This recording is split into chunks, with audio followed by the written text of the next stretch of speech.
ప్రభువా నీ కృప చేత మమ్మల్ని నడిపించారు. గతించిన వారం నుంచి ఇప్పుడు వరకు కాల్చి కాపాడారు నాయన. ప్రతి ఒక్కరిని ఆరోగ్యాలతో ఉంచినందుకు నీ కొందనాలు. నీ సన్నిధిలో నీ మాటలు వినడానికి మేము సిద్ధపడుతుండగా సహాయం దయచేయండి. నీ మాటల ప్రకారంగా మా జీవితాలు నడిపించుకుని కృప చూపించమని, మహిమ పొందుకోమని, సమస్త విషయాల ప్రభువా మీరు మాకు తోడుగా నేడుకుని నడిపించమని, మీరే మహిమ పొందుకోమని మా ప్రభు అయిన యేసుక్రీస్తు వారి అతి పరిశుద్ధమైన నామములో అడిగి వేడుకుంటున్నాము తండ్రి, ఆమేన్. ప్రియమైన దేవుని వర్లారా, దేవుడు తన మహాకృపను బట్టి మనందరిని సజీవులు లెక్క ఉంచినందుకు ముందుగా దేవాది దేవుడికి వందనాలు చెల్లించుకుంటూ ప్రసంగి గ్రంథం 5వ అధ్యాయం, ప్రసంగి గ్రంథము 5వ అధ్యాయం 5వ వచనాన్ని చదువుకుందాం. ప్రసంగి గ్రంథము 5వ అధ్యాయము 5వ వచనం. నీవు మ్రొక్కుకొనిన దాన్ని చెల్లించుము. నీవు మ్రొక్కుకొని చెల్లింపకుండుట కంటే మొక్కు కొనుటయే మేలు. మొక్కు కొనకుండుటయే మేలు. మొక్కు కొనకపోవడమే మేలు. ఈ మాట చాలాసార్లు మనం విని ఉంటాం. దేవుడికి ఏదైనా మొక్కుకుంటే ఖచ్చితంగా ఏం చేయాలంట? చెల్లించకుండా ఉండట కంటే అసలు మొక్కుకోపోవడమే. మీకు అర్థమైందా? ఆ మాట ఎంత అద్భుతంగా రాయించాడంటే దేవుడు, మేలు కలగాలంటే మాట ఇచ్చి తప్పిపోయేది కన్నా మాట ఇవ్వకోకుండా ఊరకనే ఉంటుంటా నీకు అది మేలు. ఎందుకు మేలు అంటే కింద వచ్చిన 6వ వచనంలో స్పష్టంగా రాస్తున్నాడు, నీ దేహమును శిక్షకు లోపరుచునంత పని నీ నోటి వలన జరగనీయకము. చూసారా? నీ దేహమునకు శిక్ష లోపరుచున్నంత పని నీ నోటు వలన జరగనీయకము. మన దేహము శిక్షకి లోపడకుండా ఉండాలంటే, శిక్షకి వెళ్లకుండా ఉండాలంటే నీ నోటు వలన జరగనీయకమని చెప్తూ, అది పొరపాటు చేత జరిగినని దూత ఎదుట చెప్పకము. నీ మాట వలన దేవునికి కోపం పుట్టించి నీవేళ నీ కష్టమును వ్యర్థము చేసుకునేదవు. ఈ మాట మనం చూసినట్లయితే, నేను ఈరోజు చెప్పే విషయం ఏంటంటే, నీ మాటకు విలువ ఎవరిస్తారు? నేను చెప్పే టైటిల్ ఏంటంటే, నీ మాటకు విలువ ఎవరిస్తారు? నీ మాటకు విలువ ఎంత అని నేను చెప్పడం లేదు. నీ మాటకు, నువ్వు ఇచ్చే మాటకు ఎవరు విలువిస్తారు? అది అర్థమైందా? నీ మాటకు విలువ ఎవరిస్తారు అనేది మనం ఆలోచన చేస్తే, దేవుడు ఒక మాట చెబుతున్నాడు మనకి. ఒకవేళ నువ్వు దేవుని దగ్గరికి వచ్చి ఏదైనా మొక్కుకుంటే, బట్ దేవుడు కాదు, వేరే వాళ్ళకి ఒకవేళ మాట ఇచ్చినా, వేరే వాళ్ళ దగ్గర నువ్వు మాటను చెప్పినా, నువ్వు ఆ మాటను ఖచ్చితంగా చేయాలంటేనే, చేయగలదు అంటే నువ్వేం చేయాలి? దాన్ని మాట ఇవ్వాలి. ఒకవేళ చేయలేని స్థితిలో ఉంటున్నప్పుడు చేసేస్తానని చెప్పి చెయ్యకపోతే కనుక నీ దేహం ఏమవుతుందంట? శిక్షకు లోనవుతుందంట. నువ్వు అందరి ముందు ఎలా కనపడతావంట? అందరి ముందు ఎలా కనపడతావంట? అందరి ముందు ఎలా కనపడతావు? చదవండి ఒకసారి. దోత, అది పొరపాటున జరిగినని నువ్వు దోత అంటే ఎవరో ఒకరి దగ్గర అదో నేను ఆ రోజు ఏదో మాట వరుసగా అనేసానండి అనే మాట మాత్రం నువ్వు అనకూడదంట. అలాగ అనడం వల్ల ఏమవుతుందంటే, దేవుడికి ఏమవుతుందంట? కోపం వస్తుందంట. దేవునికి కోపం వస్తుంది. తర్వాత నీ కష్టము, అప్పుడు దాకా నువ్వు చేసిన ప్రతి పని కూడా ఏమవుతుందంటే వ్యర్థమైపోతుంది. అరే ఏదో చిన్న మాటే కదండి, ఇంత కష్టపడ్డాను అంటే నువ్వు ఆ కష్టమంతా కూడా చిన్న మాటతో ఏమవుతుందంట? అది వ్యర్థమైపోతుంది. దోషిగా నిలబడ్డానికి కూడా నువ్వు వస్తుంది. కాబట్టి ముందే ఏం చెప్తున్నానంటే, ఏదన్నా మొక్కుబడి అనగానే మన దృష్టిలో ఏంటంటే, మనం ఏమనుకుంటుంది అసలు? మొక్కుబడి అనగానే మనకి ఏదైనా ఆపద వచ్చినప్పుడు, లేకపోతే ఏదైనా కార్యం జరగాలనుకుంటున్నప్పుడు మనం ఏం చేస్తాం? దేవుడి దగ్గరికి వెళ్ళి, ప్రభువా నువ్వు నాకు ఈ పని చేసి పెడితే నేను ఇది నీకు చేస్తాను అండ్ అదేనండి మొక్కుబడి అంటాం. మొక్కుబడి అంటే ఏంటి? నువ్వు నాకు ఈ పని చేసి పెడితే. ఎందుకంటే పరిశుద్ధ గ్రంథంలో చాలా సందర్భాలు అదే కనపడుతుంటుంది. చాలామందికి పిల్లలు లేనప్పుడు ఏమనుకున్నారు? ఏమని మొక్కుబడి చేసుకున్నారు? నువ్వు నా కుమారుని ఇస్తే ఆ కుమారుని మరలా ఏం చేస్తాను? నీకే అప్పచెప్పుతాను. ఇవి మొక్కుబడి అనుకుంటున్నాం. మొక్కుబడి అంటే ప్రతి ఏ వ్యక్తికైనా నువ్వు మాట ఇచ్చినా కానీ అది కూడా దేంతో సమానం? దేంతో సమానం? ఏదైనా ఎవరికైనా దేవుడి దగ్గరే కాదు కానీ మనిషి దగ్గర అయినా కానీ ఎవరికైనా నువ్వు ఒక మాట ఇచ్చావంటే అది ఖచ్చితంగా వాళ్ళకి నువ్వు హామీ ఉన్నట్లే లెక్క. కాబట్టి ఆ మాట నువ్వు ఖచ్చితంగా ఏం చేయాలంట, నెరవేర్చాలి. నెరవేర్చకపోతే నీ మాటకి ఏముండదు, విలువ ఉండదు. కాబట్టి నీ మాటకి విలువ ఎవరిస్తారు మనకి? ఎవరు? దేవుడిస్తాడా? నీ మాటకి విలువ దేవుడిస్తాడా? అవతల వాడిస్తాడా? నీ మాటకు విలువ నువ్వే తెచ్చుకోవాలి తెలుసా. నీ మాటకు విలువ ఎవరిస్తారు తెలుసా? నువ్వే. నీ మాట నువ్వు నిలబెట్టుకుంటే అప్పుడు దానికి ఏమొస్తుంది, విలువ వస్తుంది. నువ్వు ఇచ్చిన మాట నువ్వే తప్పితే విలువ ఉండదు. నేను ఒక సందర్భాన్ని చెప్పడానికి ఈ విషయం చెప్తున్నాను అన్నమాట. పరిశుద్ధ గ్రంథంలో ఒక అద్భుతమైన విషయం ఉంది. అది చదువుతున్నప్పుడు ఒక జనాంగం గురించి దేవుడు రాయించాడు. ఆ జనాంగం గురించి దేవుడు ఎక్కువ వచనాలు రాయించలేదు. పరిశుద్ధ గ్రంథం ఎక్కువ వచనాలు రాయించలేదు. ఒక 10-15 వచనాలు రాయించాడు. ఎంత విలువైన వచనాలు అంటే, దేవుని జనాంగమైన యోధా జనాంగానికి బుద్ధి రప్పించడానికి, బుద్ధి కలగడానికి వాళ్ళందరిని తీసుకొచ్చి ఒక పరీక్ష పెడతాడు. ఆ పరీక్షలో వాళ్ళు చెబుతున్న మాటలు వింటే అద్భుతంగా ఉంటాయి అన్నమాట. అద్భుతంగా ఏటి ఆ సందర్భం అంటే, మనందరికీ తెలుసు 2వ రాజుల గ్రంథాన్ని ఒకసారి తీయండి. 2వ రాజుల గ్రంథంలో 2వ రాజులు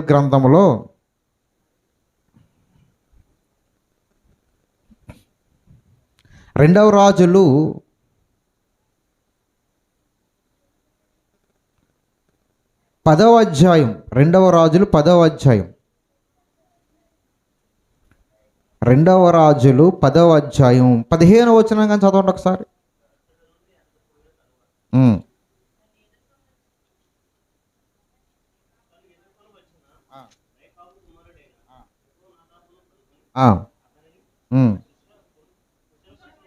కృషిల ప్రశ్నలు అడిగి నీ ఎడల నాకున్నట్లుగా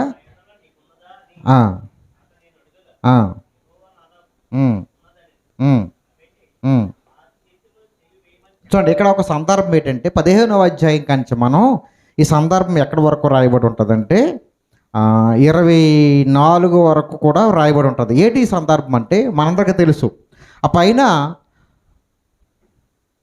ఆ పైన జరిగిన విషయం ఏంటంటే, అంతకుముందు జరిగిన విషయం ఏంటంటే, యెజబేలు గురించి మనకు తెలుసు.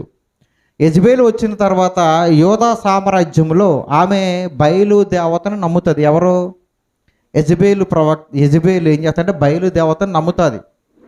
తను రాజును పెళ్లి చేసుకున్న తర్వాత ఏమవుతుందంటే, ఆ దేశంలో ఉంటున్న చాలామంది యొక్క దేవుని యొక్క సేవకులు ఏం చేద్దాం చంపించేస్తూ ఉంటుంది. చంపించేసి ఎవరిని బాగా పోషిస్తుంది అంటే బయలు ప్రవక్తలను బాగా పోషిస్తూ ఉంటుంది. తర్వాత తన దగ్గర యాజకుడైన ఎలీయా గారు వచ్చిన తర్వాత ఎంతమంది చంపించేస్తాడండి బయలు ప్రవక్తల్ని? 450 మంది బయలు ప్రవక్తను ఒకరోజే చంపేస్తాడు. తర్వాత మరలా ఇంకొక రోజు వచ్చిన తర్వాత కూడా ఇలాగ జరుగుతుండే మీ బయలు ప్రవక్తని పోషిస్తూ ఉంటాడు. తర్వాత ఎవరు రాజు అవుతారంటే యెహోనాదాబును అతను అయిన తర్వాత అతను ఒక చిన్న విషయం జరుగుతుంది ఇక్కడ. యాహూ అని అతను రాజు అవుతాడు అన్నమాట. ఇతను ఏం చేస్తాడు అంటే బాగా వినాలి, మీకు స్టోరీ చెబితే ఇది అర్థమవుతుంది. ఎందుకంటే చరిత్రలో ఎప్పుడు కూడా స్టోరీ తెలియకుండా అర్థమవుతుంది మధ్యలో. ఇతను ఏం చేస్తాడంటే దేవుని ఎడల మహాభక్తితో ఉంటాడండి. దేవుని ఎడల చాలా భక్తిగా ఉంటాడు. ఎంత భక్తి అంటే ఒక చిన్న విషయం చేస్తాడు. ఏంటంటే, నేను రేపుడి దినాన్ని బయలు దేవతకి మహాయజ్ఞాన్ని చేస్తున్నాను, లేదంటే ఒక పూజ చేస్తాను. కాబట్టి బయలుని నమ్మి బయలుతో ఉంటున్న ప్రతి ప్రవక్త కూడా దేవాలయానికి రావాలి అని ఒక చాటింపు వేస్తే ఆ చోటు పట్టజాలనంత జనాభా వచ్చేస్తుంది అనమాట. ఎక్కడికి? ఆ గుడికి. దేనికంటే బయలుకి ఇతను పూజ చేస్తాడంట, వచ్చేయండి అని చాలామంది వచ్చేస్తూ ఉంటాడు అనమాట. వచ్చేసిన తర్వాత అక్కడ మరల ఏమంటాడు, వచ్చిన తర్వాత అక్కడ నుంచోడానికి కూడా స్థలము లేనంత జనం పడతారు అక్కడ. అప్పుడు ఇందులో ఎవరన్నా దేవుని యాజకుంటే బయటికి వెళ్ళిపోండి, అక్కడ బయలుని పూజించే వాళ్ళే ఉండండి అనగానే వాళ్ళందరూ వాళ్ళే ఉంటారు. అప్పుడు అక్కడ ఏం చేస్తారు తెలుసా? లోపలికి వచ్చిన తర్వాత ఆ బయలు ప్రవక్తలు అందరిని కూడా ఒకే రోజు ఏం చేస్తాడంటే చంపించేస్తాడు. చంపించేస్తాడు. ఎందుకంటే దేవుడు అంటే అతనికి మహా ప్రేమ.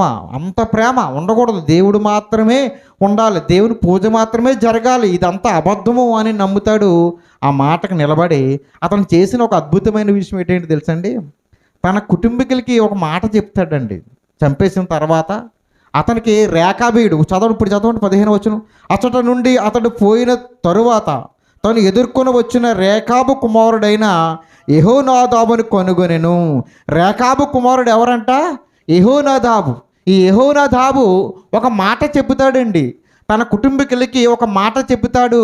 ఆ మాట ఎంత ఖచ్చితంగా చెబుతాడంటే, ఇప్పుడు మీరు మరలా ఇర్మియా గ్రంథానికి రండి ఒకసారి. ఇర్మియా గ్రంథం 35వ వచనం, 35వ అధ్యాయం, క్షమించండి, ఇర్మియా గ్రంథం 35వ అధ్యాయాన్ని మనం చూస్తున్నప్పుడు మొదట వచనం కానీ చదివితే అక్కడ ఇంకొక సందర్భం కూడా రాయబడి ఉంటుంది. ఇతను చెప్పిన మాట అలా చెప్తారు చూడండి. యోధారాజు అయిన యాకీము దినములలో యెహో యొద్ద నుండి ఇర్మియాకు వాక్కు ప్రత్యక్షమై, నీవు రేకాబీల యొద్దకు పోయి వారితో మాట్లాడి యెహోవా మందిరములోని గదులలో ఒక దానిలోని వారిని తోడుకొని వచ్చి త్రాగుటకు వారికి ద్రాక్షారసం ఇమ్మని సెలవీయగా. ఇక్కడ ఒక సందర్భం కనపడుతుంది. ఇందాక చదువుకున్న రేకాబీల వంశం కనపడుతుంది. ఇక్కడ ఇర్మియాకు ఒక దేవుని వాక్యం ప్రత్యక్షమై, చదవకుండా బైబిల్ నాకు చూడండి, ఇర్మియాకు దేవుని వాక్యం ప్రత్యక్షమై నువ్వు ఏం చేస్తావంటే, ఇదిగో మన జనాంగంలో ఈ రేకాబీలు సంతతి ఉంది. ఏ సంతతి ఉంది? రేకాబీలు సంతతి ఉంది. వారి దగ్గరికి వెళ్ళి వారిని తీసుకొచ్చి యెహోవా మందిరములో ఒక గదిలోకి వాళ్ళని తీసుకెళ్ళి వాళ్ళకి ఏమి ఇవ్వాలి? ద్రాక్షరసం. ద్రాక్షరసం అంటే ఏంటి? జ్యూసా? మరేంటి? మద్యం. మద్యాన్ని ఇవ్వండి, వాళ్ళని తాగమని ఇవ్వండి. ఎక్కడ ఇమ్మంటున్నాడు ఇది? యెహోవా మందిరములో గదిలోకి తీసుకెళ్ళి వాళ్ళకి ఇచ్చి చూడవయ్యా అన్నాడు. అప్పుడు ఇర్మియా వాళ్ళని తీసుకెళ్తున్నాడు అనమాట. తీసుకెళ్ళి ఏం చేస్తానంటే ఇస్తున్నాడు. నేను ఇర్మియా కుమారుడును యజన్య మనవుడునైన అబజ్జన్యాను అతని సహోదరులను అతని కుమారులందరినీ, అనగా రేకాబీయుల కుటుంబీకులందరినీ తోడుకొని వచ్చితి. యెహోవా మందిరములో దైవజనుడగు ఇగల్ధ్యా కుమారుడైన హానాను కుమారుల గదిలోనికి వారిని తీసుకొని వచ్చి తిని, అది రాజుల గదికి సమీపమున ద్వారపాలకుడగు సల్లును కుమారుడినైన యాయాషేరు గదికి పైన ఉండెను. అంటే ఆ దేవుని మందిరములో కూడా ఎవరి గదులు ఉండేయంట? ఎవరి గదులు? యాజకుల గదుల, రాజుల గదులు కూడా ఉండేవి. అంటే రాజుగారు దేవాలయానికి ఎప్పుడన్నా పూజ చేయడానికి వస్తే ప్రత్యేకంగా ఎక్కడ ఉండేవారు? ఆ గదుల్లో ఉండేవారు. అలాంటి గదిలోకి తీసుకెళ్ళాడంట. తర్వాత నేను రేకాబీల యొద్దకు ద్రాక్షారసముతో నిండిన పాత్రలను గిన్నెలను పెట్టి ద్రాక్షారసము త్రాగుడని వారితో చెప్పగా, చక్కగా తీసుకెళ్ళాడు, గదిలోకి తీసుకెళ్ళాడు, కూర్చోబెట్టాడు, మందు తీసుకొచ్చాడు. చక్కగా ఏం చేద్దాం అనుకుంటున్నాడు? తాగుదామంటున్నాడు అనమాట. అప్పుడు వాళ్ళు చెప్పే సమాధానం చూసి అద్భుతంగా ఉంటుంది చూడండి. వారు మా పితరుడగు రేకాబు కుమారుడైన యెహోనాదాబు మీరైనను మీ సంతతి వారైనను చూడండి ఎప్పుడును ద్రాక్షారసము త్రాగకుండాని మాకు ఆజ్ఞాపించను గనుక మేము ద్రాక్షారసము త్రాగము. మరియు మీరు ఇల్లు కట్టుకొనవద్దు, విత్తనములు విత్తవద్దు, ద్రాక్ష తోట నాటవద్దు, అది మీకుండకూడదని మీరు పరవాసము చేయు దేశములు దీర్ఘాయుష్యమగునట్లు మీ దినములన్నీ గుడారంలోనే మీరు నివసింపవలనని అతను మాకు ఆజ్ఞాపించను. కావున మా పితరుడైన రేకాబు కుమారుడగు యెహోనాదాబు మాకు ఆజ్ఞాపించిన సమస్త విషయములలో అతని మాటను బట్టి మేము కానీ, మా భార్యలు కానీ, మా కుమారులు కానీ, మా కుమార్తెలు కానీ ద్రాక్షారసము త్రాగుటలేదు. చెప్పు తీసుకుని కొట్టినట్టు చెప్పాడు కదండి సమాధానం. ఏమంటున్నాడంట? ద్రాక్షారసం తాగండి అంటే ఏం చెప్తున్నాడు? మేము నియమించుకున్నాం అనలేదు. ఎవరు చెప్పారంటే ఇతనికి? మా పితరుడు చెప్పారు. ఇతనికి వాళ్ళకి 100 సంవత్సరాల డిఫరెన్స్ ఉంటుంది. వీళ్ళకనే అతను ఎవరో చెప్పింది, యెహోనాదాబుకుని వీళ్ళకనే మధ్య ఎంతకాలమో తెలుసా? ఇంచుమించుగా 100 సంవత్సరాల డిఫరెన్స్. అంటే 100 సంవత్సరాల క్రితం మా పితరుడు ఏం చేశాడు, మాకు ఏం చెప్పాడు? మీరు కానీ, మీ పిల్లలు కానీ, మీ సంతతి కానీ ఏ రోజు మీరు ఏం చేయకూడదు, ద్రాక్ష రసం తాగకూడదు అనే ఒక మాట ఇచ్చాడయ్యా. ఆ మాట మేము ఏం చేస్తున్నాం? పోషిస్తున్నాము. నాకు ఈ మాట ఇది చదువుతున్నప్పుడు ఎంత ఆశ్చర్యం వేసిందంటే, దేవుడు చెప్పాడో లేదో మాకు తెలియదు, కానీ అతను చెబుతున్న మాట దాని అర్థం అదే కదా. దేవుడు తాగమంటే మీరు తాగుతారు లేదో నాకు తెలియదు, కానీ మేము మాత్రం మాకు మా పితరుడైన మరి రేఖాబీడు కూడా చెప్పలేదు, రేఖాబీ కొడుకు చెబుతున్నాడు. అతను చెప్పిన మాట మేము ఖచ్చితంగా పోషిస్తాం. రాజా సేవకుడా, నువ్వు ద్రాక్షరసం తాగమంటే మేము ఖచ్చితంగా ఏం చెయ్యం? తాగము. అవకాశం వచ్చినా మేము ఏం చెయ్యము. అంటే అప్పుడు వాళ్ళ ఇచ్చిన మాట ఎవరు నిలబెట్టుకుంటున్నారు? ఎవరు విలువిస్తున్నారు? వారి కుటుంబీకుల్లో ఇచ్చిన మాట ఎవరు విలువిస్తున్నారు? మీకు అర్థమవుతుందా? అంటే మన మాటకి మనం విలువిస్తే మన తరం కూడా ఏం చేస్తుంది? విలువిస్తుంది. ఏదో ఒక సందర్భంలో దేవుని యొక్క మందిరములో దేవుని యొక్క వాక్యాన్ని చదువుకుని యెహోనాదాబు ఏం చేశాడంటే, దేవుని తప్ప నేను ఎవరిని పూజ చేయకూడదు అనుకున్నాడు. తన తరమవారిలో యెహోనాదాబు ఏం చేశాడు తెలుసా? దేవుడికి ఇష్టమైన ఏంటి, దేవుడికి ఇష్టం లేని ఏంటి అని గ్రహించాడు. మన పూర్వీకులు ఎలాగ జీవించారో తెలుసుకున్నాడు. మన పూర్వీకులు ఎలాగ జీవించాడు? ఒక అబ్రహాము కానీ, ఒక ఇసాకు కానీ, ఒక యాకోబు కానీ దేవుడు వాళ్ళ పేర్లు పెట్టుకుని వాళ్ళ కొరకు ఆయన ఎన్నో కార్యక్రమాలు, నేను మాట ఇచ్చాను, వాళ్ళకి మాట ఇచ్చాను, నెరవేర్చానని వాళ్ళ విలువకు వాళ్ళ ఇచ్చిన మాటకి దేవుడు ఎలా నిలబెట్టుకున్నాడో తెలుసుకున్నాడు. అబ్రహాంకి ఇచ్చిన మాట ఎవరు నిలబెట్టారు? దేవుడు నిలబెట్టాడు.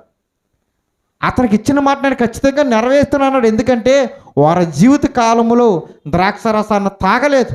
వారి జీవిత కాలంలో ఒకే చోట ఇది నాది అనే ఒక భావన వాళ్ళకి లేదు. వాళ్ళు పరవాసులుగా ఉన్నారు. వాళ్ళ జీవితంలో పరలోకం వెళ్ళాలనే ఒక ఉద్దేశంతో, దేవుని చేరుకున్న ఉద్దేశంతో వాళ్ళు బ్రతికారు అని యెహోనాదాబు తెలుసుకున్నాడు. నేను అలాగ ఉండాలనుకున్నాడు. నా తర్వాత నా కుటుంబం తరం ఎలా ఉండాలనుకున్నాడు అంటే అలాగే ఉండాలనుకున్నాడు. అదే ఆజ్ఞాపించాడంట. నాకు తెలియదు కానండి, అతను ఎలాగ ఆజ్ఞాపించాడో తెలియదు, కానీ డైరెక్ట్గా ఇప్పుడు ఇతనికి చెప్పలేదు. ఇక్కడ కొంతమంది పేర్లు మనం చదువుకున్నాం, వాళ్ళకి చెప్పలేదు, వాళ్ళెవరికో పితరులు చెప్పాడు. ఆ పితరులు చెప్పిన మాట ఈరోజు కూడా వాళ్ళు ఏం చేస్తున్నారు? పాటిస్తున్నారంటే వారి యొక్క భక్తి జీవితం ఎలాగుందో ఒకసారి మనం ఆలోచించేయండి.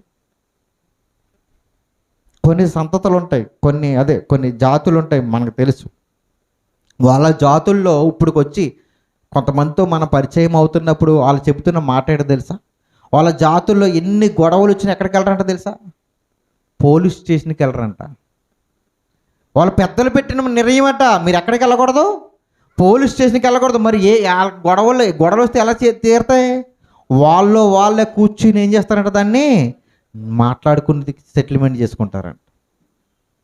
వాళ్ళ జాతుల్లో మీ పిల్లల్ని బయట వాళ్ళకి ఇచ్చుకోకూడదు, మనలో మనకే ఇచ్చుకోవాలి ఒక నిర్ణయించుకున్నారంట. నేను ఎందుకు చెప్తున్నానంటే కొన్ని యొక్క కుటుంబకుల్లో కొన్ని తరాల్లో ఇవి ఉన్నాయి, లేవండి, ఉన్నాయి, ఇప్పటికీ ఉన్నాయి. ఇప్పటికి కూడా అది చేస్తూ ఉన్నారు వాళ్ళు ఖచ్చితంగా. మరి మనమైతే దేవుడికి ఇచ్చిన మాట కానివ్వండి, ఎన్నోసార్లు మన మాట ఇచ్చినప్పుడు కూడా దాన్ని ఏం చేస్తూ ఉన్నాం? మన మాట మన తరం దాకేందుకు మనమే నెరవేరుస్తున్నామా? పోనీ ఒకరు ఆలోచించండి. ఇంతకీ ఇది ఎందుకు చెప్పాడు తెలుసా దేవుడు? ఇది ఎందుకు చెప్పాడో మీరు ఆ ఇర్మియా గ్రంథాన్ని ఇంకా కిందకి ఒకటి చదువుకుంటూ వస్తే చదవండి ఒకసారి. 12వ వచనం చదవండి ఒకసారి. ఇర్మియాకు ప్రత్యక్షమై ఏమనగా, నువ్వు వెళ్ళి యూదా వారికిని యెరూషలేము నివాసులకును ఈ మాట ప్రకటింపుము, యెహోవాకు ఇదే, మీకు శిక్షకు లోబడి నా మాట ఆలకింపరా? ఇదే యెహోవాకు ద్రాక్షరసం త్రాగవద్దని రేకాబు కుమారుడైన యెహోనాదాబు తన కుమారులకు ఆజ్ఞాపించిన మాటలు స్థిరముగా ఉన్నవి. నేటి వరకు తమ పితరుని ఆజ్ఞకు విధేయులై వారు ద్రాక్షరసమును త్రాగకున్నారు. అయితే నేను పెందకని లేచి ఆ ఆ, మాటలాడినను మీరు నా మాట వినకున్నారు. దేవుడు తన మాటని చెప్పడానికి ఎవరు ఉదాహరణ చెప్తున్నాడు చూసారా? రేకాబీల వంశాన్ని తీసుకొచ్చి చెప్తున్నారు. మీకు అర్థమైందా? రేకాబీల వంశాన్ని తీసుకొచ్చి ఇదిగో చూసారా, తన పితరుడైన యెహోనాదాబు ఒక మాట ఇస్తే వాళ్ళ ఆ మాటను ఏం చేస్తున్నారంట? పాటిస్తున్నారు, నిలబెట్టారు. నేనైతే మీతో ప్రతిరోజు మాట్లాడుతున్నాను, ప్రతి వేళ మీతో కలుస్తున్నాను, కానీ మీరు నా మాట ఎలాగున్నారు? వినకున్నారు. అంటే దేవుడికి మనం ఒక పితరులకి ఇచ్చిన లేదా వాళ్ళ కుటుంబీకులకు పెద్దకి ఇచ్చిన విలువ కూడా ఎవరికి ఇవ్వడం లేదంట, దేవునికి ఇవ్వడం లేదని దేవుడు బాధపడుతున్నాడు. నేటికి కూడా అది నెరవేరుస్తున్నామా లేదా? మనం రేకాబీల మాట అయితే మనం నెరవేరుతలేదు, కానీ ఎవరి మాట నెరవేరుస్తున్నాం మనం? ఎవరి మాట? ఇజ్రాయేలు మాట. ఇజ్రాయేల్ కూడా అంతే కదండి. ఇజ్రాయేల్ గురించి దేవుడు ఏం చెప్తుంటే వారికి కళ్ళున్నా ఏమి లేదంట, చూడరు. కళ్ళున్న వాళ్ళు ఎలాగున్నారు? గుడ్డివారిగా ఉన్నారు. కళ్ళున్నా చూడరు, చెవులున్నా వినరు. వినరు అంటే వింటున్నారా, వింటలేదా? వింటున్నారు, కానీ ఆ విన్నది ఈ చెవితో వింటామంట అంత ఈజీ. అందుకే 2 చెవులు ఇట్టాడు దేవుడు. ఈ కళ్ళుతో చూస్తున్నా అక్కడే దాన్ని గుడ్డితనంగా మనం ఏం చేస్తుంటే విడిచిపెట్టేస్తూ ఉన్నాం. దేవుడు ఈరోజు రేకాబీళ్ళు ఎన్నో తర్వాత మరణాల గురించి ఎక్కడ ప్రస్తావన లేదు. బైబిల్ అంతా వెతికినా కానీ ఎక్కడ వాళ్ళ గురించి ఎక్కడ ప్రస్తావన లేదు. ముందు వాళ్ళని పరీక్ష చేశాడు దేవుడు. ఏమని? వీళ్ళు తాగుతారు లేదో ముందు ఈ ఇర్మియాని పిలిచి, ఇర్మియా రేకాబీలు అయ్యా తాగరయ్యా అని అనలేదు. తెలియాలి కదా, తీసుకొచ్చి వాళ్ళకి ఏమివ్వు నువ్వు? ద్రాక్షరసాన్ని ఇవ్వు అనగానే పెట్టగానే వాళ్ళ ఇరిమి మీద గొడవలేదు. ఎంత ఎంత అద్భుతంగా చెప్పారండి వాళ్ళ సమాధానం. అయ్యా మా పితరులు ఏం చెప్పారు? మాకు ద్రాక్షరసం తాగవద్దని మా పితరులు మా పూర్వీకులకి ఆజ్ఞాపించారు. నేటి వరకు కూడా మేము దాన్ని ఏం చేస్తున్నాం? నెరవేరుస్తున్నాము. దయచేసి మమ్మల్ని మీరు ఏం చేయొద్దు, ఇబ్బంది పెట్టొద్దు. ఈ మాట ఎప్పుడైనా మనల్ని ఇబ్బంది పెట్టే వాళ్ళ దగ్గర అన్నామా? ఇది తాగుడు విషయంలో అనుకుంటున్నామా? ఒక తాగుడే కాదండి, ప్రతి విషయంలో ఈ మాట ఎవరైనా మనల్ని ఇబ్బంది పెట్టే వాళ్ళ దగ్గర, అయ్యా ఇది మాకు తగదు, అయ్యా మేము దేవుడికి మాట ఇచ్చాము, ఈ మాటలో మేము తప్పిపోకూడదని దేవుడు మాకు ఎప్పుడు ఆజ్ఞ ఇచ్చాడు, ఆ మాట మేము తప్పిపోకుండా ఉంటాము, దయతో మమ్మల్ని మీరు ఇబ్బంది పెట్టొద్దు అనే మాట మనం ఎప్పుడైనా అన్నామా? మన మాటకి మనమే ఏమి ఇవ్వడం లేదు తెలుసా? విలువ ఇవ్వడం లేదు. మాట అయితే ఇస్తున్నాం కానీ ఆ మాటకి మనం ఏం చేయడం లేదు, విలువ ఇవ్వడం లేదు. మాట ఎంత గొప్పదో తెలుసండి. మాట ఎంత ఇందాక ఎప్పుడు కదా ప్రసంగి గ్రంథంలో ఏమని రాయబడి ఉంది? నీ మాట ఇచ్చి తప్పితే ఏం చేస్తే ఎవరి కోపం వస్తుంది? దేవునికి కోపం రప్పిస్తావు. ఇచ్చేదా ముందు ఆలోచించుకోవాలి, ఇది చెయ్యాలా చెయ్యకూడదా. చాలాసార్లు మనం అంటాం, నేను సిగరెట్టు మానేస్తున్నాను అంటాం. ఎన్ని రోజులు మానేస్తాం? ఎన్ని రోజులు? ఒక వారం, ఒక నెల, 2 నెలల తర్వాత ఎవడో మనల్ని ఇబ్బంది పెడతాడో, మన ఫ్రెండ్ ఊరుకోరా మానేసు గారు మన చేతులు పెడతాడు, మనం ఏం చేస్తాం మరలా? అంటే మన మాటకి మనమే విలువించుకోకపోతే మన విలువ ఎవరు పెంచుతారు చెప్పండి? సమస్తం దేవుడు మన చేతులు పెట్టి ఇది నువ్వు తీసుకుంటావా తెంపేసుకుంటావా? మీకు అర్థమైందా? పరలోకానికి వెళ్తావా వెళ్ళకపోతావా? ఎవరి చేతుల్లో ఉంది? ఎవరినో మధ్యలో పెట్టి మనం చెప్పడానికి లేదు. పలానా వాళ్ళ నేను ఆగిపోయానండి, పలానా వాళ్ళ నేను కుదిరలేదు అని అనడానికి లేదు. నీది నువ్వే నిర్ణయించుకోవాలి. మన మార్గాన్ని, మన మాట, మన చేష్టలు ప్రతిదీ కూడా ఎవరి చేతుల్లో ఉంది? మన చేతుల్లోనే. ఒక సామాన్యమైన వ్యక్తి, ఇంతకీ వీళ్ళు ఎవరండి? తర్వాత వీళ్ళు ఏం చేయలేదంట, ఒక తాగుడు ఒకటే కాదంట, వాళ్ళు ఏం చేయలేదంట, ఎన్నడూ వాళ్ళు ఏం చేసుకోలేదంట, ఇల్లు కట్టుకోలేదు. మీరు చదవండి, అది చదవండి. ఇక్కడ 9వ వచనం, 35:9 ఇర్మియా గ్రంథం. మా తండ్రి అయిన యోనాదాబు మాకు ఆజ్ఞాపించిన సమస్తమును బట్టి మేము విధేయులగునట్లుగా కోపురమునకు ఇండ్లు కట్టుకొనలేదు. అండి ఇది చాలా మామూలు విషయం అనుకుంటున్నారా? ఇది అంటే ఇల్లు లేకపోతే మనం ఊరుకుంటామా? ఈరోజు ఇల్లు అనేది సహజంగా కావాలి ప్రతి ఒక్కరికి. వీళ్ళ కళ్ళ ముందు వారి తరంలో ఉంటున్న చాలామంది చాలా ఆనందంగా ఉంటున్నారు ఇల్లు కట్టుకుని.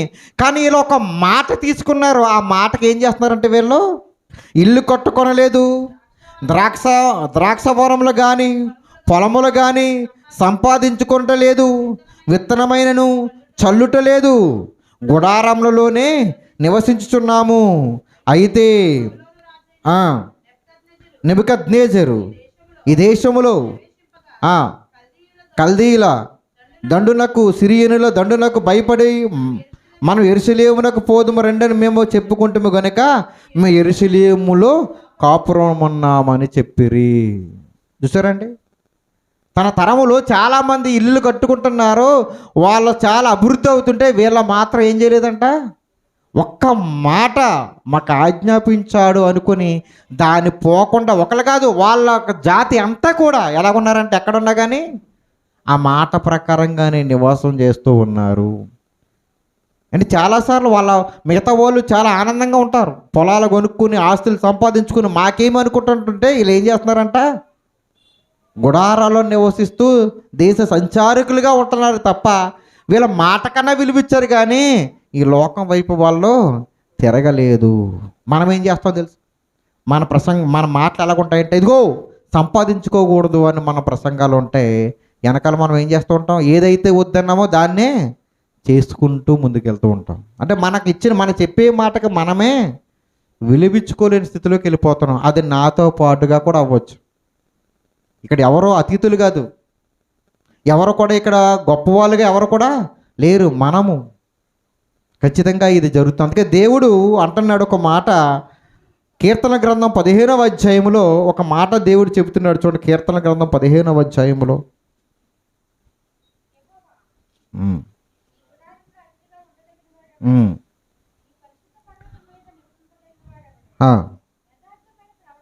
యథార్థమైన ప్రవర్తన కలిగి నీతిని అనుసరించుచు హృదయపూర్వకముగా నిజము పలుకువాడే.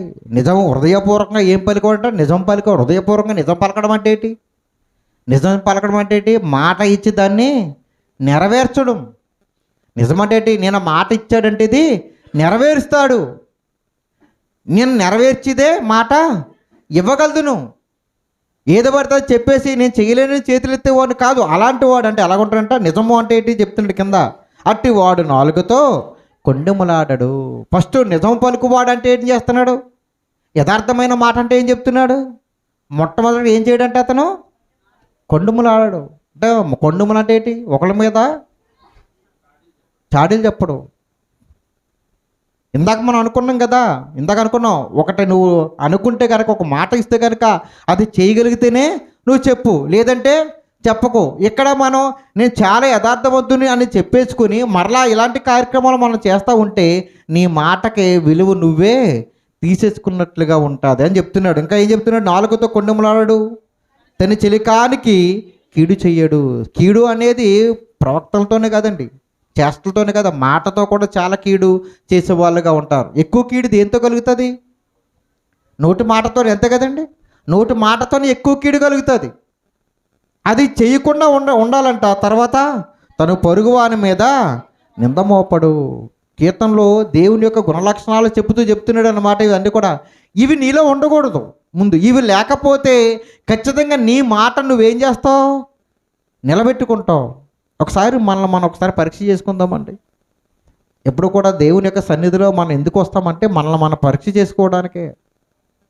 మన జీవితము దేవునికి దగ్గరగా ఉందా, దూరంగా ఉందా, మన మాట ఏ విధంగా ఉంది, మన మాటకి విలువ మనం ఇచ్చుకుంటున్నామా, మనం ఇచ్చిన మాటకి మనం ఎంతవరకు నిలబడి ఉన్నాము, మనమే ప్రశ్న వేసుకోవాలి. అందుకే ఒక మాట చెప్తాండి, మనిషి ఎక్కడైనా అబద్ధం ఆడతాడు, ఒక చోట ఆడడం. ఎక్కడది, మనిషి ఎక్కడైనా అబద్ధాలు ఆడతాడు.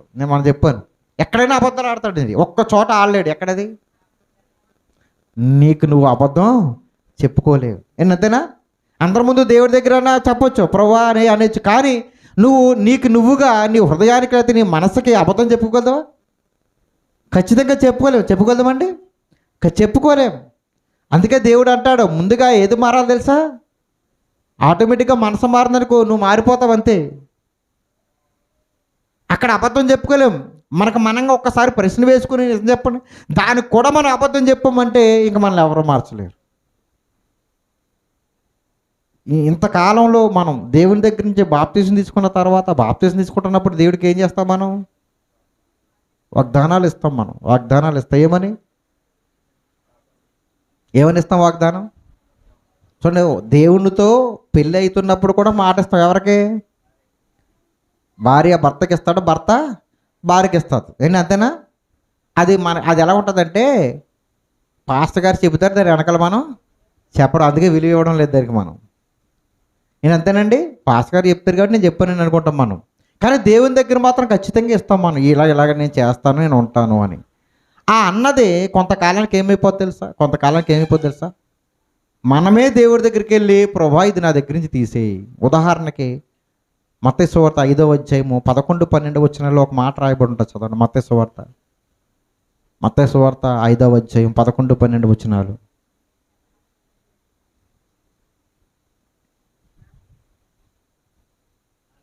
చూడండి, నా నిమిత్తము జనులు మిమ్ముని, చూడండి ఇక్కడ ఒక మాట దేవుడు చెప్తున్నాడు, నా నిమిత్తము. దేవుడు ముందే చెప్తున్నాడు, ఒకవేళ మీరు నన్ను నమ్ముకుంటే గనక, లేదా మీరు నా యొక్క మార్గంలో ఉంటే గనక, నా ఆలోచనలో ఉంటే, మీరు నాకు శిష్యులుగా ఉంటే, నాకు విశ్వాసులుగా ఉంటే గనక మీకు ఏం కలుగుతుందంటే, జనులు మిమ్మల్ని నిందించి హింసించి మీ మీద అబద్ధముగా చెడ్డ మాటలెల్లా పలుకున్నప్పుడు మీరు ధన్యులు. అప్పుడు మీరు ఏం చేయాలి?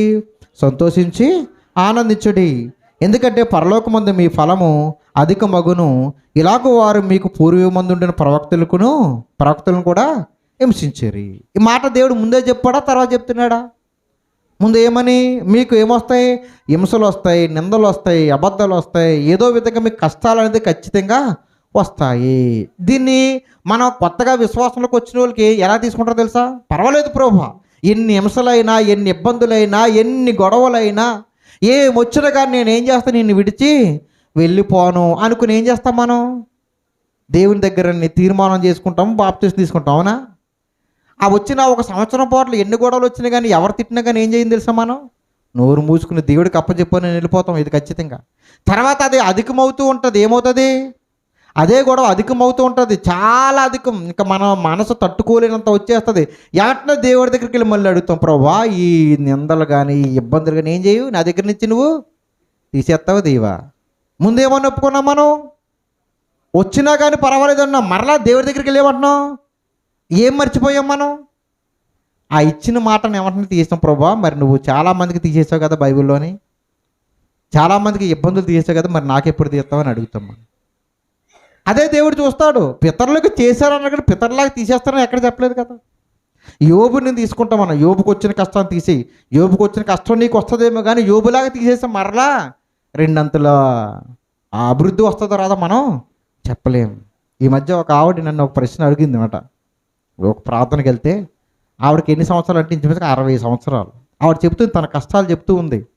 అయ్యా నేను చిన్నతనం నుంచి కూడా చాలా కష్టాలు పడుతూనే ఉన్నాను, నాకు ఏ రోజు సుఖం లేదు.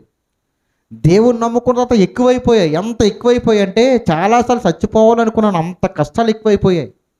మీరేమో దేవుడు మిమ్మల్ని అభివృద్ధి చేస్తాడు, ఆశీర్వదిస్తాడని చెబుతున్నారు కదా. ఒకవేళ ఇప్పుడు నాకు 60-65 సంవత్సరాలు వచ్చేసాయి. ఇప్పుడు దేవుడు నన్ను ఆశీర్వదిస్తే, ఒకవేళ నాకు ఏదైనా ఇస్తే కనుక కష్టాలు తీసి ఇచ్చిందని నేను ఎలా అనుభవిస్తాను అంటుంది. ఎందుకని నాకు ఏమైపోయింది? వయసు అయిపోయింది. ఇప్పుడు నన్ను ఆవిడ దృష్టిలో ఏంటి అనుభవించడం అంటే? ఆశీర్వాదం అంటే ఏమనుకుంటున్నారు వాళ్ళు? ఆశీర్వాదం అంటే ఏమనుకుంటున్నారు? కష్టాలు పోయి మాకేమొస్తాయి? సుఖాలు వస్తాయి. నడుస్తున్నానుకో, అది పోయి ఏమొస్తుంది? కారు వస్తుంది. అంటే మన కష్టాలంటే తీసేసి దాని స్థానంలో ఈ ప్రపంచంలో ఉంటున్న సుఖాలని నాకు వస్తాయి అనే ఉద్దేశంతో మనం బ్రతుకుతున్నాం. దేవుడు ఎప్పుడు కూడానండి ప్రతి వ్యక్తికి కోరికలు అనేవి తీరుస్తాడా? మరి ఏం తీరుస్తాడు దేవుడు? మన అవసరాలు మాత్రమే తీరుస్తాడు. అవసరాలకి కోరికలకి చాలా వ్యత్యాసం ఉంది. నేను ఉందా లేదండి? అవసరాలకి కోరికలు చాలా వ్యత్యాసం ఉంది. మన అవసరాలు అడగం దేవుడి దగ్గరికి వచ్చి ఏమడుగుతాం తెలుసా? మనకుంటున్న కోరికలు అడుగుతాం. అందుకే మీరు అడిగినా మీకు దొరకడం లేదంటాడు దేవుడు చాలాసార్లు. అంటే దేవుడు మనకి ఇవ్వాలనుకున్నది ఎలాగిస్తాడంటే, నీకు పెద్ద కష్టం వచ్చిందండి, ఎవరో తీరుస్తారు, ఎవరో కాదు, దేవుడి దగ్గర నిలబడితే కష్టాన్ని తీయడం ఏమో కానీ ఒకటి అడగాలి ఖచ్చితంగా, ప్రభా ఈ కష్టంలో నేను నిలబడాలి, ఈ కష్టంలో ఒకవేళ నిన్ను మాత్రం నేను ఏం చేసుకోకూడదు, వ్యతిరేకంగా నేను ఉండకూడదు, నిన్ను ఈ కష్టం ద్వారా నేను ఎప్పుడు అపార్థం చేసుకోకూడదు ప్రభా, కానీ నీ చిత్తమైతే ఈ కష్టాన్ని ఎలాగ ఎదుర్కోవాలో నాకు ఆ మనోధైర్యం దయచేయి. ఇలాగ మనం దేవుడి దగ్గర అడగాలి. ఖచ్చితంగా దేవుడు నీకు సహాయం చేస్తాడు. కష్టంలో కూడా నేను తప్పించుకోవడానికి దేవుడు ఏం చేస్తాడు తెలుసా? ఒక మార్గాన్ని చూపిస్తాడు. నేను ఎందుకు ఈ మాట చెప్తానంటే, నువ్వు ఇచ్చిన మాటకు నువ్వు విలువిస్తే దేవుడు ఖచ్చితంగా నిన్ను అందరి ముందు నిలబెడతాడు. రేకాబీలు ఇచ్చిన మాటకు వాళ్ళ పితరుల మాటకు వాళ్ళు నిలబెట్టుకున్నారు కాబట్టి ఈరోజు యూదులందరికీ బుద్ధి కలగడానికి ఎవరిని తీసుకొచ్చాడు? ఆ రేకాబీలు తీసుకొచ్చి నిలబెట్టి చెబుతున్నాడు. దేవుడే చెప్తున్నాడు, చూసారా, రేకాబీలు వాళ్ళ పితరులు చెప్పిన మాటకి విలువిచ్చారు, కానీ మీరు నాకు విలువ ఇవ్వడం లేదు. ఎన్నోసార్లు మాట ఇస్తున్నారు, కానీ దానికి ఏం చేయడం లేదు, మీరు తప్పిపోతూ ఉన్నారు. ఇది మనం నిర్గమకాండం 1వ అధ్యాయము 2వ అధ్యాయం 3, 4 అధ్యాయాలు చదివితే చాలా స్పష్టంగా వాళ్ళకు మాట ఉంటుంది. మోషే గారు రాగానే చాలా ఆనందపడిపోతారు. మోషే గారు 80 సంవత్సరాల తర్వాత వచ్చి దేవుడు నన్ను పంపించడానికని వాళ్ళు ఏమంటారు తెలుసా? చాలా ఆనందపడిపోతారు. మమ్మ ఇక్కడి నుంచి తప్పించుకుంటాం, దేవుడు మమ్మల్ని తీసుకెళ్తాడని చాలా ఆనందపడిపోతారు.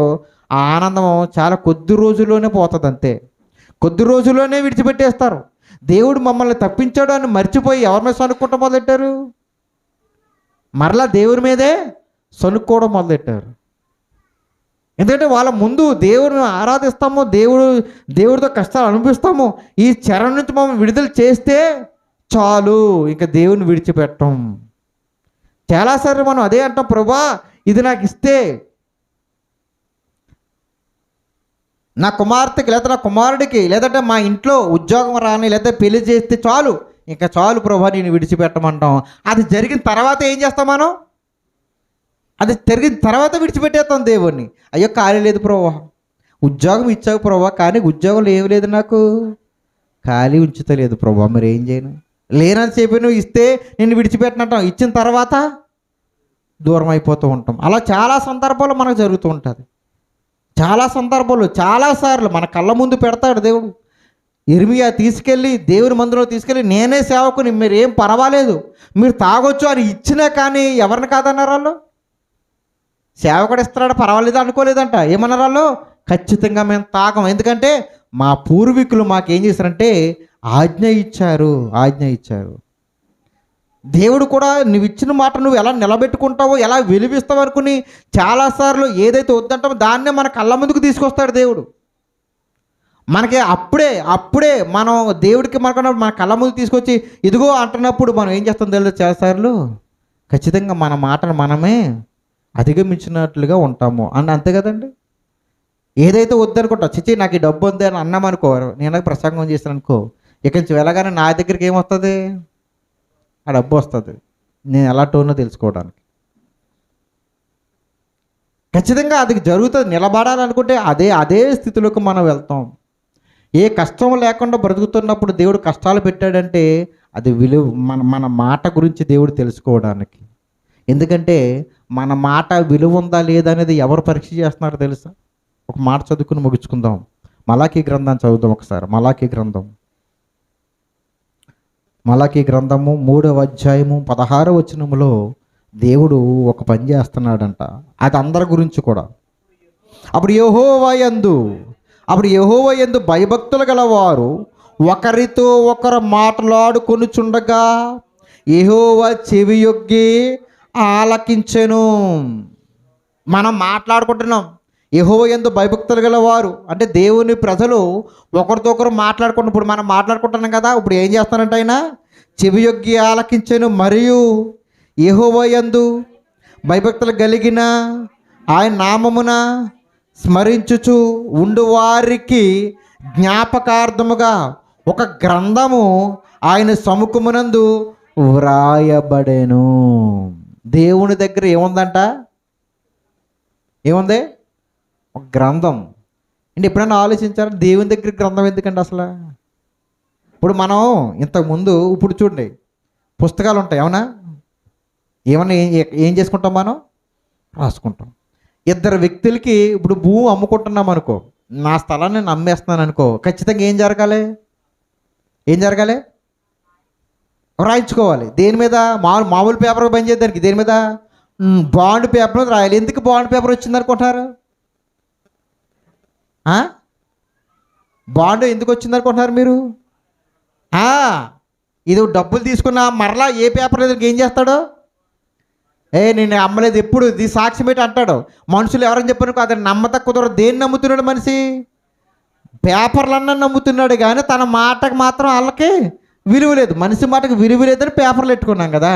దేవుడు ఇలాంటి వాళ్ళే మనుషులని తెలిసి వాళ్ళు ఎలాగైనా మొగ్గుతారని తెలిసి ఆయన ఏం చేస్తాడంట, ఆయన దగ్గర ఒక గ్రంథాన్ని రాయిస్తున్నాడంట. చూడండి, దేవుడి దగ్గర చాలా పుస్తకాలు ఉన్నాయి. ఒకటి మాటల గురించి ఒక పుస్తకం ఉంది, రెండోది ఏంటి, మళ్ళీ జీవగ్రంథం ఒకటి ఉందంట. అందులో ఎవరు వస్తారో వాళ్ళ పేర్లు కూడా వ్రాయించుకుంటా. అంటే మర్చిపోతాడా దేవుడు? ఎవరి కోసం అవి? దేవుడి కోసం కదా, ఎవరి కోసం? మన కోసం. అందుకే అప్పు ఇస్తున్నప్పుడు పేపర్ ఎవరు రాయించుకుంటారు? తీసుకున్నవాడా ఇచ్చేవాడా? ఎందుకని? ఇచ్చేవాడికే కావాలి అది, తీసుకున్నవాడికి ఎందుకు? ఇచ్చేవాడే రాయించుకోండి. ఎందుకంటే వీడి దగ్గర ఇచ్చుకోలేరు బాబు, పలానా రోజు ఇచ్చాడు ఎప్పుడంటే వాళ్ళు గుర్తు చేయడానికి అన్నమాట. దేవుడు మీరు మాట ఇస్తున్నారు కదా, మీరు ఎలాగ తప్పిపోతారు అనుకుని ఏం చేస్తున్నాడు? ఆయన ఒక గ్రంథాన్ని రాస్తూ ఉన్నాడు. కాబట్టి ఇచ్చే మాటకి విలువ లేకపోతే కనుక రేపు పొద్దున్న గ్రంథాన్ని విప్పి అడిగితే ఏంటి మన సమాధానం ఆయన దగ్గర? కాబట్టి మాట ఇచ్చే ముందు చాలాసార్లు మనం ఒక మంచి ప్రసంగం వింటున్నప్పుడు అమ్మ నిర్ణయాలు తీసుకున్నాను కానీ టక్కన ఏం చేస్తాం మనం? జాగ్రత్త, చెయ్యెత్తే ముందు తగెత్తేస్తూ ఉంటారు. ముందుకు వచ్చేయడానికి పరిగెట్టుకు వచ్చేస్తారు, ప్రార్థన చేసుకుంటారు. ఇవ్వడం తప్పు కాదు, ఇచ్చే ముందు నువ్వేం చేయాలంట? ఆలోచన చెయ్యాలి. దీని గురించి మంచి సందర్భం కూడా యేసుక్రీస్తు వారు చెప్పారు. ఒకడు ఇల్లు కట్టే ముందు ఏం చేయాలంట? తగులుబడి కూర్చుని ఆలోచించుకోవాలంట. నేను ఇల్లు కట్టగలదునా కట్టలేనా, కడితే ఎంతవరకు నేను కట్టగలదును, ఎంత డబ్బు ఉందో నా దగ్గర, ఆ డబ్బుతో ఎంతవరకు ఏ ఇల్లు కట్టగలదు, దాని ప్రకారం నువ్వు ప్లాన్ వేసుకుని మొదలెట్టు.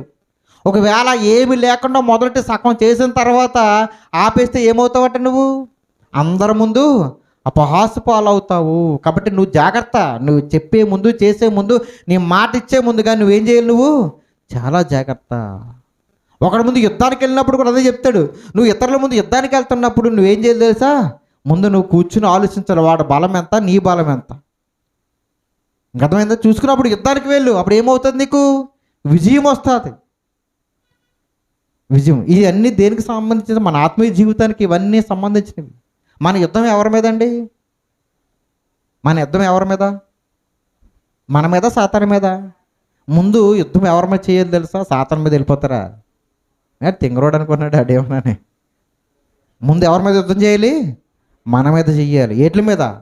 మనకున్న బలహీనతలు మనం ముందు జయించగలిగితేనే సాతాను జయించగలదు. మన బలహీనతలే మనం జయించలేనప్పుడు సాతాను అస్సలు జయించలేము. వాడు పెట్టే టార్చర్ మామూలుగా ఉండదు. వాడు తెలియకుండా, మనకు తెలియకుండానే వాడు ట్రాప్లోకి మనల్ని ఈజీగా తీసిపోతాడండి, చాలా ఈజీగా. వాడు ఏం చేయడు, నీకు ఏది ఇష్టమో దీన్ని ముందు పెడతాడు అంతే. ఏం చేస్తాడు? నీకు ఏది ఇష్టమో అదే పెడతాడు. నువ్వు ఎలా అయితే నువ్వు బాగుండాలనుకుంటావు అలాగే తీసుకెళ్తాడు. అలాగా ఈజీగా సుఖమంగా అలాగే వెళ్ళిపోతుంటావు. అబ్బా భలే జరిగిపోతుంది కదా, అనుకున్నవి భలే జరిగిపోతుంది అనుకుంటున్నావు, ప్రమాదంలోకి వెళ్ళిపోతున్నావు అన్న సంగతి మనకు తెలియదు. ముందు మనల్ని మనం జయించగలగాలి. అది అప్పుడు దేవునికి మనం మాట ఇస్తే ఖచ్చితంగా దాన్ని ఏం చేస్తామంటే నెరవేర్చుకుంటాం. మనం జయించకుండా మాట ఇచ్చిన, అందుకే జనవరి 1 ఇచ్చిన మాట ఎప్పుడు దాకా ఉంటుంది? 31 నైట్ కాదండి. జనవరి 1కి వాగ్దానాలు కానీ లేకపోతే మాట ఇస్తాం. మన బయట వాగ్దానాలు, మనమైతే వాగ్దానాలు తీసుకో, మనం మాట ఇస్తాం ఏమో, అది ఎప్పుడు దాకా ఉంటుంది చెప్పండి? జనవరి 14వ తారీఖు పోతుంది అంతే. తెలుసా ఆ విషయం మీకు? జనవరి 14 ఏమొస్తుంది? ఏ పండుగ వస్తుంది? ఆ పండగలో కలిపేస్తాం మన మాటలన్నీ.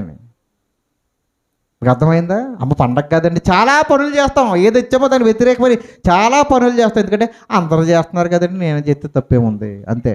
క్లియర్ అక్కడతోటి. లేదు కష్టమైతే 1 నెల ఉంచుతాం, 2 నెలలు ఉంచుతాం, మరలా ఎక్కడ వదిలేస్తాం? 4 నెలల్లో ఖచ్చితంగా వదిలేస్తాం. మళ్ళీ ఎప్పుడు రావాలి మాట ఇవ్వాలంటే? వచ్చేస్తుంది. ఈ నెల పోతే వచ్చే నెల వచ్చిందంటే మరలా ఏమొచ్చేద్దాం మనకి?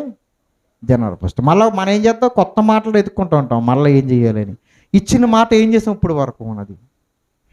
కొత్తగా ఇచ్చేదానికన్నా ఇప్పుడు వరకు ఇచ్చిన మాటలో ఏం చేసాము? మన మాటకి ఎవరు విలువ ఇవ్వాలండి? మనం ఇచ్చుకోవాలండి. మన మాటకి మనం విలువ ఇవ్వకపోతే ఎవరు ఇస్తారండి? విలువ ఎక్కడి నుంచి వస్తుంది? నువ్వు ఇచ్చిన మాటనే నెరవేర్చిన రోజే మన మాటకి ఏమొస్తుంది? విలువ. నిన్ను మాటలు చెప్పనా మనం ఏ మాటలు తప్పిపోతున్నామో? ప్రతి నెల మొదటి వారంలో మీ గృహాలు దర్శిస్తామన్నాం, మేమే అన్నాం. చేస్తున్నామా? అంటే మేము ఇచ్చిన మాట మీకే విలువ లేదు. ఉందండి, చాలా ఉన్నాయి అలాగా. ఒకటి చెప్పుకుంటే మనకు మనమే విమర్శ చేసుకోవాలండి. అదే దేవుడు చెప్పిన మాట. మిమ్మల్ని మీరే ఏం చేసుకోవాలంట? విమర్శించుకుంటున్నప్పుడే మన లోపాలను మనమే ఏం చేస్తాం తెలుసా? ఏం చేస్తాం? సరి చేసుకుంటాం. మనం ఎప్పుడు టైంకి రావాలి? చర్చికి ఏ టైంకి రావాలి? 10:30కి వచ్చేస్తున్నాం. 10:30, 10 గంటలకండి వచ్చేస్తున్నాం అందరమని.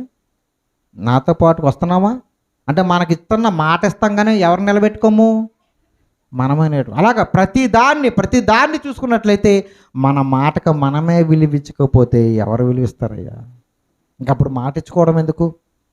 కళ్ళు మూసుకుని అలా చేసుకుంటూ పోవచ్చు కదా. దేవుడి సన్నిధి అది కాదు.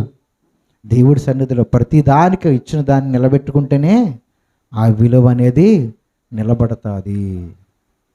కాబట్టి ఇప్పుడు వరకు మనం చేసిన ఎన్నో మాటలు పరిశుద్ధ గ్రంథంలో ముందు నుంచి కూడా అదే వచ్చింది మాట. దేవుడు ఒక మాట ఇస్తే దాన్ని నిలబెట్టకపోతే ప్రమాదంలోకి వెళ్ళిపోయిన ఎంతోమంది భక్తుల జీవితాలు మన కళ్ళ ముందు ఉన్నాయి. అలాగ మనం ఉండకూడదు అనేది దేవుని యొక్క ఆజ్ఞ. అందుకే ఆయన ప్రతి మాట ఎక్కడ రాయిస్తున్నాడంట? ఆయన ఎవరు చెవి యొక్కుతున్నారు? మరలా ఎవరో కాదు, దూతలు చెవి యొక్కి వాళ్ళు ఏం మాట వినండి అంటలేదంట. దేవుడే విని ఇదిగో వారి మాట చెప్పారు, నా ముందు ఏం చేయాలి? నువ్వు జ్ఞాపకార్థంగా మర్చిపోకుండా రాయండి రాయండి రాయండి. ఇంతకీ ఎంత పెద్ద పుస్తకం ఉంటుంది ఆయన దగ్గర ఇప్పుడు? అంటే ప్రతి వ్యక్తికి ఒక బుక్ ఉంటుంది. అది అందరూ ఒక బుక్లో రాయడు. నాకంటూ ఒక బుక్ ఉంటుంది, మీకంటూ ఒక బుక్ ఉంటుంది. ప్రతి వ్యక్తికి ఏముంటుంది? ఒక పుస్తకం ఉంటుంది. ఆ పుస్తకానికి విలువ ఇవ్వాలా విలువ ఇవ్వకూడదు అనేది ఎవరు నిర్ణయించుకోవాలి? మనమే. ప్రార్థన చేసుకుందాం. మహాగణుడా, మహోన్నతుడైన మా తండ్రి, నీ కొందనాలు ప్రభా. నీ పరిశుద్ధ గ్రంథంలో నీ భక్తులు మాకు నేర్పించిన పాఠాలు ఎన్నో ఉన్నాయి నాయన. ఆ పాఠాల ప్రకారంగా మా జీవితాలు సవరించుకుని నడిపించుకునే భాగ్యాన్ని మాకు దయచేయండి. మమ్మల్ని మేము విలువ లేని వారిగా కాకుండా విలువ కలిగిన వారిగా చేసుకుంటే అది కేవలం అది మా మీద మాత్రమే ఆధారపడి ఉన్నదన్న సంగతి మేము గ్రహించుకుని దాని ప్రకారంగా ఇక్కడున్న మా అందరికీ మీరు నేర్పించినందుకు నీ కొందనాలు ప్రభా. మమ్మల్ని సరి చేసుకుని ముందుకెళ్ళే భాగ్యాన్ని మాకు దయచేయమని, మీరే మా ద్వారా మహిమ పొందుకోమని మా ప్రభువైన యేసుక్రీస్తు వారి పరిశుద్ధమైన నామములో అడిగి వేడుకుంటున్నాము తండ్రి. ఆమేన్. మరి